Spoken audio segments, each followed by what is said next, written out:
शहर भर में आज शांति से चुनाव उत्साह के साथ किया गया। नवयुवकों में भी काफी उत्साह देखने को मिला। भारत मुक्ति मोर्चे के राष्ट्रीय अध्यक्ष वामन राव मेश्राम ने ईवीएम मशीन के बारे में कार्यकर्ताओं को कुछ संदेश दिए थे, जिसमें ईवीएम की स्थिति के बारे में सुप्रीम कोर्ट में मामला चालू होने का बताया। साथ ही ईवीएम मशीन में नागरिकों की इच्छा के अनुसार काम नहीं करने पर ईवीएम तोड़ने का संदेश वीडियो के माध्यम से जारी करने का बताया गया था।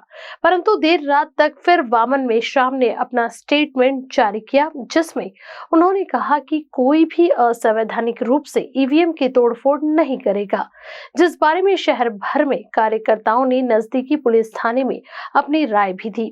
तो वहीं कल ठीक सुबह 9 बजे वरिष्ठों के आदेश से वाड़ी पुलिस में 2 भारत मुक्ति मोर्चे के कार्यकर्ताओं को लाया गया, जिसमें सनी सहारे और विजय मेश्राम को डिटेन किया गया था।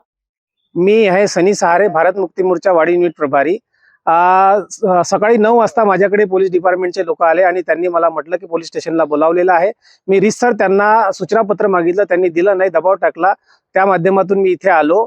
यांनी माझा वोटिंग आयडी मागितला आणि त्या आधारावर मला यांच्या गाडीमध्ये बसून हे वोट टाकण्यासाठी घेऊन गेले। तर त्याच्या आधी मी पोलीस डिपार्टमेंटला सांगितलं की भारत मुक्ती मोर्चाचा कोणताही व्यक्ती ईव्हीएम मशीन फोडणार नाहीये।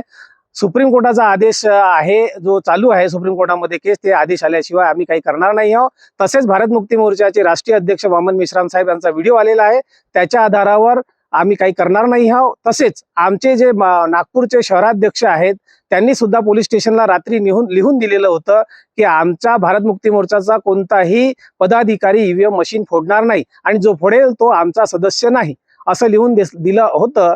तरीही त्यांनी आम्हाला डिटेन केलं आणि वोटिंग टाकायला घेऊन गेले। वोट टाकलं, त्याच्यानंतर आम्ही त्यांना म्हटलं की आता वोट टाकला, आता ईव्हीएम मशीन फोडण्याचा काही प्रश्न राहिलेला नाही। तरी पण त्यांनी म्हटलं की तुम्हाला 6 वाजतापर्यंत इथे राहावे लागेल। आता 6 वाजतापर्यंत आम्ही इथे आहोत, त्याच्यानंतर आम्हाला सुट्टी मिळेल। धन्यवाद। अरे बाराती आ गए। दीदी, दूल्हा तो घोड़ी पर नहीं हीरो पर आया है। मेरा हीरो है, हीरो पर ही आएगा। अब बारात घोड़ी पर नहीं हीरो पर आएगी। आलीशान से शादियों के कपड़ों की खरीद पर हर रोज मिल रही है 1 लाख की हीरो स्कूटर गिफ्ट। तो जोर शोर से शादी की शॉपिंग कीजिए। आपका जिससे हो मान आलीशान। PNC apply.